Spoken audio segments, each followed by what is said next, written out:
Hello guys, it's Shining Polaris. I just want to talk about Impact's pay-per-view that just happened this past week, and that is Hard to Kill. Yeah, it was a really good show. I really liked it, of course, and just a side note, I started watching Impact early 2020, and then watched it casually, and then I really started getting into it since Slammiversary. So I know I don't talk about it like much at all, but I do watch that, and I watch basically all the other promotions, but especially since obviously my first love is AEW, and ever since they had that collab, it's just absolutely, I'm like edge of my seat for every episode. So anyway, just gonna go through every match and what I think about it and all that good stuff. So the first match of the card of the day was, what is it, Tenille, Dashwood, and Caleb with the K versus Decay, Crazy Steve, and Rosemary. And I personally really like Tenille, Dashwood, and Caleb. I think they're very silly. I like their gimmick. And this match basically showcased that. But I think this match mostly was trying to, we're trying to focus more on Decay's little reunion there. So Crazy Steve and Rosemary really did a lot of offense on both of them. So, and Caleb, which, you know, he doesn't really do too much in the ring. So anything he did, he would basically just beat his ass down. What I really enjoyed was, like, no matter what was going on in the match, Caleb and Tenille were still trying to take pictures of each other, and that was like their main focus. And and they're just, like I said, they're just very silly. Like I said, it was mostly for me. I think Crazy Steve was the one that really stood out in this match. So of course he was just whipping all their asses. But at the end, you had the team of Decay winning, and that was because Rosemary and Steve, they spat the green mist onto Tenille and Caleb's face, with like blind and stunned them, and they won that way. Yeah, so there you go. That was the first match. As my take on, like I said, I really like Tenille, Dashwood, but I'm not really sure what they're doing with her, because like this match was basically like a 1 week build to this. You know, she had her little tiny feud with Alicia Edwards, and then now we're having a random Rosemary match because Tenille asked her if she could be her tag team partner. Rosemary said no, and there you go with the match. Tenille, I mean, she is a good wrestler, has a great presence. I just hope they put her in like a real storyline, because like I said, these past couple of very tiny stories, they really just end up nowhere, and she has like, and she's really good. So hopefully we'll see her more soon in a bigger feud. Second match was the old school match, which I'm not really sure what that means. It just looks like, you know, anything goes match. I don't know. This was with Violence by Design. That's their new team name. That is Eric Young, Joe Doerring, and Cody Deaner versus the team of Cousin Jake, Tommy Dreamer, and Rhino.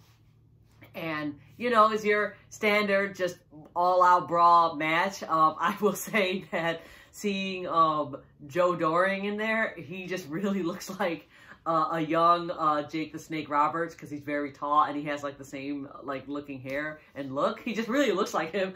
That's really what I was just really focused on. Of course, like they're having that feud with the Deaners against each other, so you know you had a couple of that stuff going on. Yeah, I'm not really super into anybody that was in this match, so I didn't really pay too much attention. But Eric Young got the pin at the end, so Violence by Design won. And from everybody in this, I will say, I guess I like Eric Young the best, but the only thing is they have the cool name for their faction, I guess, right now. But again, I'm still really confused what their group is all about. So hopefully they will explain that in the future, or have them do more stuff that, like, you know, defines what this group is about. So I don't know. So that's my take on that. We will see whatever is going on. Next match after is the tag team, Knockouts tag team title, and that is with Fire and Flava, which is Tasha Steelz and Keira Hogan versus the team of Havoc and Navea. And at first, when they did this whole Knockouts Champion thing, I was not really care too much for Steelz and Hogan, but now at the end, I mean, I really, really like that tag team. Like, they have a great look, they're very spunky, and yeah, and when they pulled that like unexpected victory the other week, that I was like, I am all for them winning. So of course, like, which was odd. This was, in my opinion, kind of like a very traditional wrestling match, because you have Havoc and Navea, which they're both are like bigger powerhouse girls, and then you have the smaller, quicker girls of Fire and Flava. So that was you know, pretty cool to see them just, you know, like you just see the two different styles colliding there, and it really worked out well. At the end of that, of course, we had Fire and Flava won that match, which was great. I was like, yee. And the new Knockouts title belts, they look really nice. You had Gail Kim and Madison Rayne come out to present the belts to them, and you can see the emotion in their face. Everybody was just really happy. So very cool. Those two girls won. Really looking forward to see what they will do very soon. You know, who they're going to feud next and all that jazz. So yay to Fire and Flava for the win. Then for the next match is your like kind of surprise match. This was Ace Austin and Madman Fulton. They both came out. Now Ace Austin just won the Super X Cup at their last show, which was Genesis. So he's basically coming out, basically saying like he should be #1 contender for a shot at the, you know, X Division title. And Scott D'Amore comes out and he's like, yeah, you know what, that makes sense and all, but we already have an X Division match, so you know, like we can't have you do that right now, but we can still have you give you a match for the pay-per-view, because that was another thing Ace was saying, was that why was he not on the pay-per-view card? So Scott D'Amore was like, okay, you're gonna fight your mystery opponent, here you go. And who comes out? Good old, always ready, Matt Cardona. So that was pretty unexpected and cool. A lot of people are like confused, what is his role on AEW? So he just have a very, very small, super casual contract with AEW, and so he's basically a free agent, and he makes already so much money on his real job, which is that podcast thing. So he just goes on, you know, a couple of shows here and there to sell his t-shirts and to promote his brand. Otherwise, you know, he's not a full-time wrestler. But he comes out with his full crazy looking gear and all, and this match was kind of short. And it was, if you know, watch WWE and you know how they book the people, this is kind of WWE booking right here, in my opinion, because you got two people. You got Matt Cardona, who just debuted. You don't want him to lose right away. And then you have Ace Austin, who they're obviously going to push really hard, because he's probably going to win the X Division title eventually. So you're like, you don't want these two people to lose. So what is the conclusion? Either roll up or a disqualification. So that's what happened. Disqualification. That was because as Matt Cardona was beating on Ace Austin, Madman Fulton came in to interfere, and there you go, disqualification for that. So yeah, it was all right. It was, like I said, short match to show these two guys that everyone just wants to see. So that's my takeaway from that, I guess. Curious to see what Cardona will do more in Impact, or if this is just a one-time thing and he's done with that. So it's probably that. So, all right. And then the next match, which is probably one of the better matches of the evening, that is for the X Division three-way for the X Division belt, and that is Chris Bay, Rohit, Raju, and Manik / TJP. Very, very good match if you're into that style, which I am. All three of these guys are extremely talented, and they're just all kicking each other's asses because Bay and Rohit has been trying to prove to everyone that Manik is TJP, which is really obvious that he is, and of course, you know, obviously Manik just want to keep his title. So this whole time, you know, like as they're battling it out, you know, they obviously want to win the belt, but they're trying to unmask Manik at the same time. It was very funny to listen to the commentators. You got to listen to them during this time, because they are just saying, like, you know, they're just trying to be like really stupid. So when Rohit eventually unmasked Manik, and it was TJP, but he was wearing very heavy face makeup, and you could still hear the commentators are like, yeah, but is that TJP? Like, are we really sure?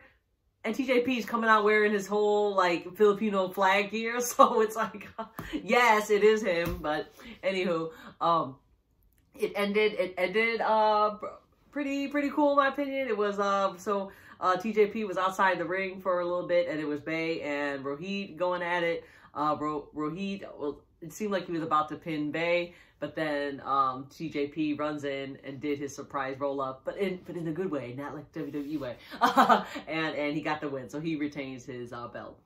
Let's see, the next one is the women's knockout championship, and that is Deonna Purrazzo versus Taya Valkyrie. I like both these women, and Impact, I think they have a very, very good women's division. So I like Deonna winning the title. I think she makes a great champion. So she has a great look, a good charisma, obviously, you know, a heel. So it was not surprising that she retained since she didn't win that belt not too long ago.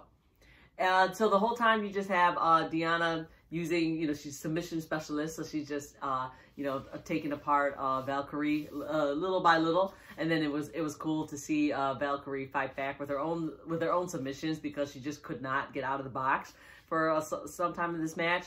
At the end, Deonna hits Valkyrie with her finisher, the Venus de Milo, for the win, and Deonna retains.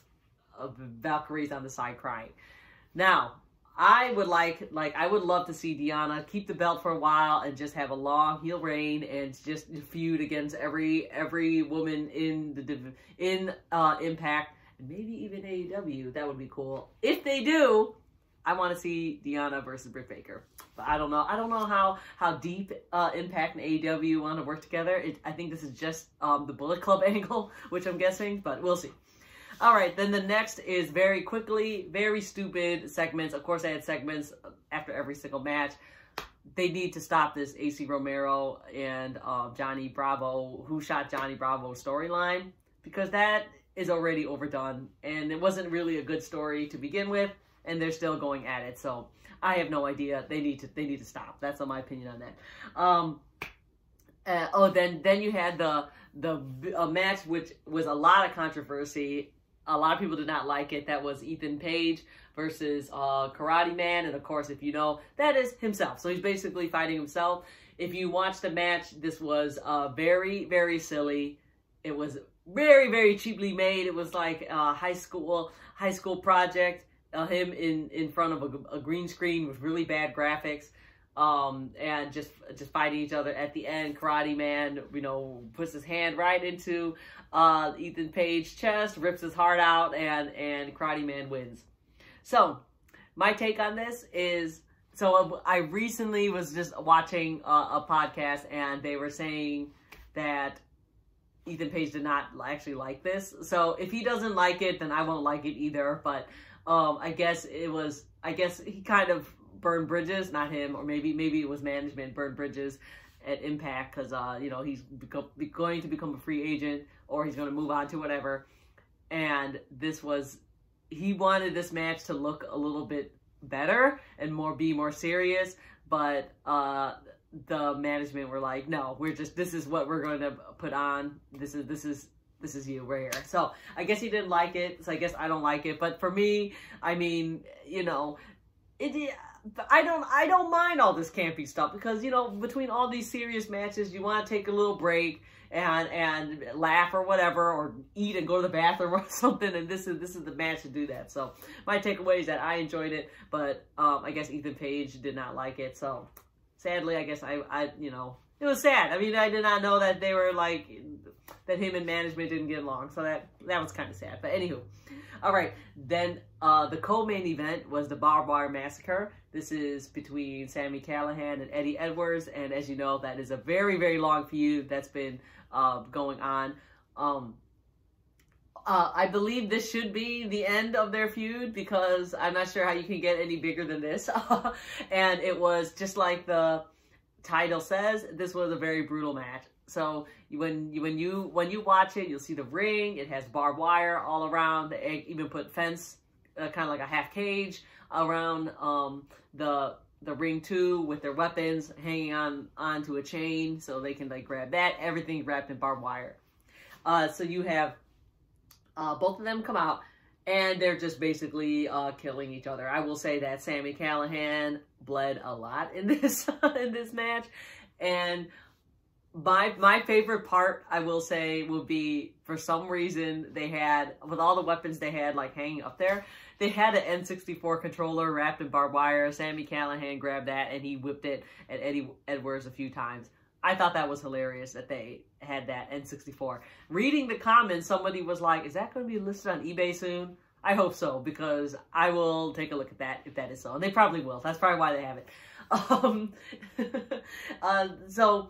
Oh, and another spot that kind of was like, made me a little cringy. Right in the beginning, this is actually where Sami first bled. Eddie Edwards had he grabbed a halo of barbed wire, and Sami was already against the rope. That's also in barbed wire, so he's kind of like stuck against the rope. So his arms already has barbed wire on it. Then Eddie Edwards grabbed the halo, put it on top of Sami, and dug it right into his head, and you can see a little blood trickling down. It was like, you could really feel it. Just look at that. That, I will say, is the bloodiest. You had Sami Callihan whipping a pile drive Eddie Edwards into a table, or it's more like a slab with barbed wire on it. That also looked very painful. What is it? Sami guillotined Eddie Edwards from the top rope. There's a chain with all the weapons. Knocked him off the top rope, and Eddie hit his neck right at the chain. That looked really painful. I was like, did he really get hurt there? So that was another one. So at the end, how it all ended was Sami had a chair that's wrapped with barbed wire. Now Sami's already on the ground, kind of stunned. So he has a chair kind of balancing against him. And then Eddie Edwards come in and hit his Boston Knee Party. I like that name.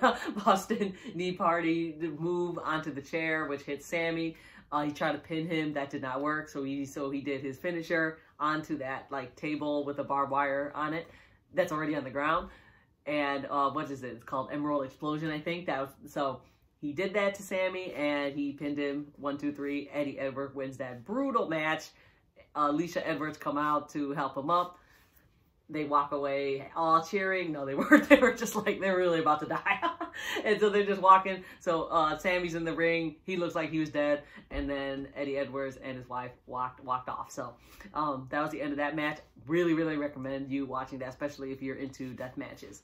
And then our main event of the day. Oh my God. I actually watched the main event first because I was at work. So I kind of cheated. Watch that match first. Who wouldn't want to? You have the Elite, which is, Kenny Omega and the Good Brothers versus the team of Rich Swann, Moose, and Chris Sabian. And as you know, it was supposed to be Rich Swann with Motor City Machine Guns.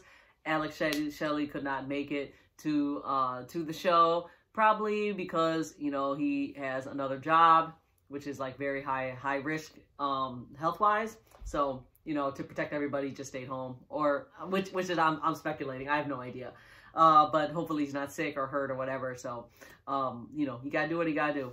But I really think bringing Moose in was maybe for the better. It was so good. I'm telling you right now, I did not expect it. Moose had to been the MVP of this match. He just looked so great. Before this match, they had the little segments, right?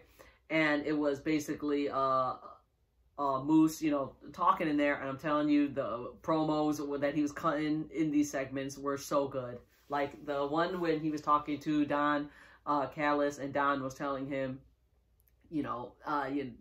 please don't hurt Kenny, and then we can extend this contract or give you some more money, that kind of deal. And Moose was like, I'm going to go to AEW, and I'm going to take that belt off your little boy. I love that. I'm telling you, he is so good in here. And so when you had the match, I just love that Kenny and the Good Brothers came out just fully decked in Bullet Club gear, and it was just, I loved it. Tommy Tonga online did not like it. In his tweet, though, if you read it, you'll see my comment. I commented and I said, but they're pushing merch sales, which is very true. Even Pro Wrestling Tees, they posted the shirt that Kenny was wearing. He was wearing the Halloween Bullet Club shirt, and they were like, we still sell this, so go and buy it at Pro Wrestling Tees. It's so great. And the Good Brothers, I really like their gear, all in black and gold Bullet Club. I love it. So yeah, some of the highlights of the match, I will say, like Moose again, just amazing. He did a standing oh my god, I forgot the name of that. He did a standing assault onto Kenny. He's basically whipping Kenny's ass. that was in here.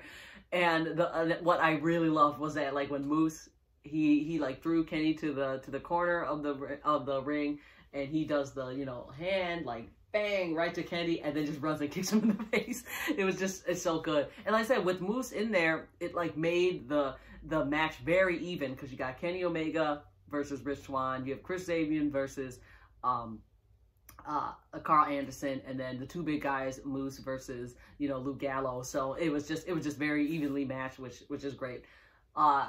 Yeah, so oh my god, another amazing spot. I'm telling you, there were so many close pinfalls. When you come in here, you're like, yeah, the Elite, they're gonna win. I mean, this was like the point of making this match, so they can win, blah blah blah, and have Kenny continue on with his collecting the belt kind of deal. But there were some parts, especially with Moose in, you're like, are they really gonna have Impact, you know, win this? Like, we'll see. So there was a part. It was Moose and Rich Swann, and they did a what is that? What is that move called? I already forgot. I'm sorry, guys.